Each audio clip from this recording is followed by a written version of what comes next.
One of the coolest sunsets I've seen in a while. And it was even better 5 minutes ago.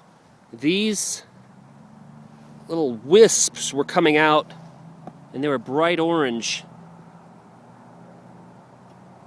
And what we've got up here is it's like a cold front or something that moved into Denver today.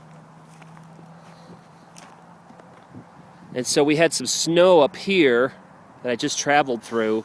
Lots of snow, but down south here, it broke up quite nicely. Ah, that's a beauty. That is a beauty.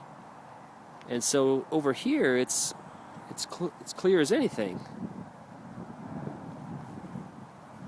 And then you've got